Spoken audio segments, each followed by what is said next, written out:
বন্ধুরা, আজকে আমি তোমাদের সামনে নতুন একটি চাকরির খবর নিয়ে আলোচনা করব। তো এই চাকরির খবরটা প্রকাশিত হয়েছে টিআরবিটি থেকে, অর্থাৎ টিআরবিটির মাধ্যমে স্পেশাল এডুকেটর নিয়োগ করা হবে। এই নিয়ে একটা বিজ্ঞপ্তি ইতিমধ্যেই টিআরবিটির ওয়েবসাইটে আপলোড করা হয়েছে। তো আজকের এই ভিডিওতে স্পেশাল এডুকেটরের যে পোস্ট বেরিয়েছে নিয়োগের বিজ্ঞপ্তি, এই বিজ্ঞপ্তিটা নিয়ে আমি সম্পূর্ণ বিস্তারিত আলোচনা করব। তো আমি কয়েকটি পার্টের মধ্যে আলোচনা করব। প্রথম পার্টে আমি আলোচনা করব তোমাদের আবেদনের তারিখ, তারপর পোস্ট, তারপর কোয়ালিফিকেশন, তারপর কীভাবে আবেদন করবে, তারপর পেমেন্ট ফিস, এই নিয়ে সমস্ত ভিডিওটা আমি আজকে তুলে ধরব। তো তোমাদের স্ক্রিনে তোমরা লক্ষ্য করো, তোমাদের স্পেশাল এডুকেটর নিয়োগের জন্য আবেদনের তারিখ ধার্য করা হয়েছে। অনলাইন অ্যাপ্লিকেশনের তারিখ তোমরা মার্চ মাসের 7 তারিখ থেকে 17 তারিখের মধ্যে তোমাদের আবেদন করতে হবে স্পেশাল এডুকেটর পোস্টের জন্য। ঠিক আছে, এবার দেখো পোস্টের কথা এখানে উল্লেখ করা হয়েছে। তোমাদের স্পেশাল এডুকেটর পোস্টের জন্য, স্পেশাল এডুকেটরের জন্য পোস্ট বলা হয়েছে ইউআরের 28টা, এসসির 30, এসটির 54, টোটাল মোট 12টা, 112 খাড়া পোস্টের জন্য তোমাদের নিয়োগ করা হবে বা বিজ্ঞপ্তিটা প্রকাশিত হয়েছে। এর মধ্যে কিন্তু তোমাদের পিএইচ এক্স সার্ভিস সেন্টারও থাকবে এই 112খানা পোস্টের মধ্যে। ঠিক আছে, এইবার আসো কোয়ালিফিকেশন নিয়ে। তো তোমরা তোমাদের যাদের 50% মার্কস আছে গ্র্যাজুয়েশন বা পোস্ট গ্র্যাজুয়েশনের মধ্যে, তোমরা যারা পোস্ট গ্র্যাজুয়েশনের মধ্যে 50% মার্কস আছে, তোমরা স্পেশাল বিএড করেছো, তোমরা কিন্তু এই স্পেশাল এডুকেটর পোস্টের জন্য আবেদন করতে পারবে। ঠিক আছে বন্ধুরা, আর যারা তোমরা এসসি এসটি রয়েছো, তোমাদের কিন্তু 5% মার্কসের জন্য রিল্যাক্সেশন দেওয়া হবে, এটা কিন্তু উল্লেখ করা হয়েছে। এইবার আসবো বয়স নিয়ে। ঠিক আছে, তো এইজের কথা বলা হয়েছে তোমাদের এখানে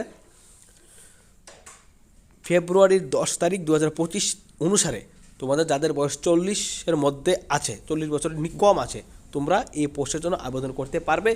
আর তোমরা যারা এসসি এসটি পিএইচ রয়েছে, তোমাদের কিন্তু 5 ইয়ার্সের এজ রিল্যাক্সেশন দেওয়া হয়েছে, এখানে উল্লেখ করা হয়েছে। ঠিক আছে, তো এই ছিল তোমাদের এইজের ব্যাপারটা।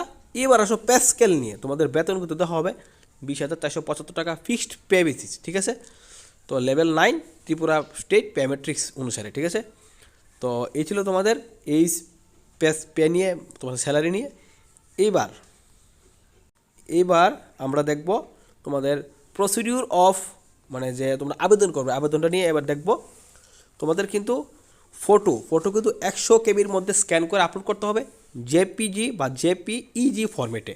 সিগনেচার কিন্তু 60 কেবির মধ্যে হতে হবে, তোমরা দেখে নাও এগুলো। আর ফটো আর সিগনেচারটা কিন্তু একটু ক্লিয়ারভাবে তোলার চেষ্টা করবে। তোমাদের ফটোর ব্যাকগ্রাউন্ডে যাতে একটু হোয়াইট থাকে, এইভাবে চেষ্টা করবে। আর ফটোর শার্ট বা টি শার্ট পরে তুমি যে ফটো উঠাবে, এইগুলো যাতে একটু মানে নর্মাল হয়, উগ্র লেখা যাতে না থাকে, কালারিং যাতে না হয়, একটু চেষ্টা করবে নর্মালের মধ্যে পরে তোলার। ঠিক আছে, ফটো তোলার। ঠিক আছে, নর্মালি ড্রেস পরে ফটো তোলার চেষ্টা করবে। এবার বন্ধুরা আমরা চোখ রাখবো তোমাদের এই যে ফটো আর সিগনেচার নিয়ে, কিন্তু এখানে কিছু ইনস্ট্রাকশন দেওয়া হয়েছে, তোমরা দেখে নিতে পারো। এবার আবেদন নিয়ে অ্যাপ্লাই করবো। তোমরা কীভাবে অ্যাপ্লাই করবে? তোমরা প্রথমেই টিআরবিটির ওয়েবসাইটে যাবে, ওয়েবসাইটে গিয়ে অ্যাপ্লাই অনলাইনের লিঙ্কে গিয়ে তোমরা প্রথমে তোমাদের রেজিস্ট্রেশন পেজটা ওপেন করতে হবে। রেজিস্ট্রেশন করতে তোমাদের কী লাগে? ডেট অফ বার্থ লাগে, ইমেল আইডি লাগে, ফোন নাম্বার লাগে। তারপর রেজিস্ট্রেশন করবে। রেজিস্ট্রেশন করার পর তোমাদের রেজিস্ট্রেশন আইডি পাসওয়ার্ড দিয়ে তোমরা রেজিস্ট্রেশন করবে। রেজিস্ট্রেশনটা করার পর তোমাদের কী হবে? তোমাদের রেজিস্ট্রেশনটা কমপ্লিট হওয়ার পর তোমাদের একটা পেজ ওপেন হবে। পেজের মধ্যে ফটো, সিগনেচার, তোমাদের পার্মানেন্ট অ্যাড্রেস, তোমাদের সমস্ত ডিটেলস আপলোড করতে হবে। আপলোড করার পর তোমরা অ্যাপ্লাই অনলাইনে গিয়ে তোমাদের এসটি স্পেশাল এডুকেটর যে পোস্ট রয়েছে, এই পোস্টটিকে তোমরা আবেদন করবে। ঠিক আছে, ওই আবেদনের যে ফর্মের মধ্যে তুমি তোমাদের কোয়ালিফিকেশন, ঠিক আছে, এইসব সমস্ত কিছু তোমাদের বসাতে হবে। বসানোর পর তোমরা সেভ দেবে। সেভ দেওয়ার পর তোমরা একটা এডিট অ্যাপ্লিকেশন বলে অপশন থাকবে, তোমরা দেখে নিতে পারো কোথায় কোনো ভুল হয়েছে কি না। ভুল থাকলে কারেকশন করে তারপর ফাইনালাইজেশন দেবে। ফাইনালাইজেশন দেওয়ার পর কিন্তু আর কোনো তোমাদের কিন্তু চেঞ্জ করা যাবে না, কোনো মিস্টেক বা ভুল থাকলে। ঠিক আছে, তো বন্ধুরা এই ছিল তোমাদের স্পেশাল এডুকেটরের অনলাইন অ্যাপ্লিকেশন প্রসিডিউরটা। ঠিক আছে, তো তারপর তোমরা পেমেন্ট করবে। পেমেন্ট কিন্তু তোমাদের এখানে বলা হয়েছে ক্রেডিট কার্ড, ডেবিট কার্ড, এইগুলো দিয়ে তোমরা করতে পারবে। তো পেমেন্ট করার পর তোমরা কিন্তু অ্যাকনোলেজমেন্টটা ডাউনলোড করে প্রিন্ট করে নেবে, কারণ অনেক সময় দেখা যায় তোমাদের পাসওয়ার্ড ভুলে যাও। তো পাসওয়ার্ড ভুলে কিন্তু তোমাদের ওই অ্যাকনোলেজমেন্ট নাম্বারটা বা রেজিস্ট্রেশন নাম্বারটা কিন্তু তোমাদের লাগে। মেইল আইডির এগুলো পাসওয়ার্ডটা লিখে রাখবে, ভালো করে লিখে যত্ন করে রাখবে, অনেক সময় হারিয়ে গেলে এগুলো কিন্তু খুব দরকার লাগে, ঠিক আছে। তারপর আমরা দেখব তোমাদের অনলাইন অ্যাপ্লিকেশনের প্রসিডিউরটা নিয়ে, মানে কীভাবে তোমরা মানে লাস্ট মানে অনলাইন অ্যাপ্লিকেশন যে কীভাবে করবে, সাবমিশন অফ অনলাইন অ্যাপ্লিকেশন ডেটটা, যেমন মার্চের 7 তারিখ তোমাদের, মার্চের 7 তারিখ থেকে 17 তারিখ আবেদন করতে পারবে। লাস্ট আবেদনের তারিখ 17 তারিখ, লাস্ট ফাইনালাইজেশন অফ অ্যাপ্লিকেশনের তারিখ 17 তারিখ, লাস্ট পেমেন্টের তারিখ 19 তারিখ। অ্যাডমিট কার্ড কিন্তু তোমাদের ডাউনলোড করতে পারবে জুন মাসের 2 তারিখ থেকে 6 তারিখের মধ্যে। তোমাদের অ্যাডমিট কার্ডটা জুন মাসের 2 তারিখ থেকে জুন মাসের 13 তারিখের মধ্যে তোমাদের অ্যাডমিট কার্ডটা ডাউনলোড করে নিতে হবে, ঠিক আছে। তোমাদের কিন্তু পরীক্ষা হবে 22শে জুন 2025 সালে, তোমাদের ডেট অফ টেস্ট, ঠিক আছে। পরীক্ষা তোমাদের 22শে জুন 2025 সালে হবে, ঠিক আছে। 12টা থেকে 2:30 অবধি পরীক্ষা হবে, 2.5 ঘন্টার পরীক্ষা মোট।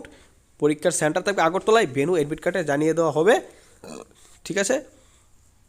তোমরা যারা গভর্নমেন্ট জব করো, এই পোস্টের জন্য তোমরা পরীক্ষা দেবে, তোমাদের কিন্তু বন্ধুরা এনওসি লাগবে, মাস্ট লাগবে এনওসি, ঠিক আছে। তো এবার পাস মার্ক নিয়ে আলোচনা করব, সিলেকশন মেথড পাস মার্ক।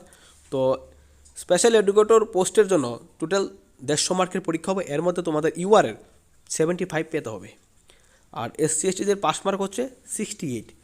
তারপর কিন্তু মেরিট হবে, মেরিট বেসিসে তোমাদের জব দেওয়া হবে। তো বন্ধুরা এই ছিল তোমাদের সম্পূর্ণ প্রসেসটা স্পেশাল এডুকেটর নিয়ে, ঠিক আছে। তো স্ক্রুটিনি ডকুমেন্ট এগুলা এখানে আছে, তোমরা দেখে নিতে পারো। এবার বলবো পেমেন্ট ফিজ নিয়ে, পেমেন্ট ফিজ আবেদনের পেমেন্ট নিয়ে। ইউআরের জন্য 300 টাকা, STSCর জন্য 200 টাকা ধার্য করা হয়েছে, ঠিক আছে।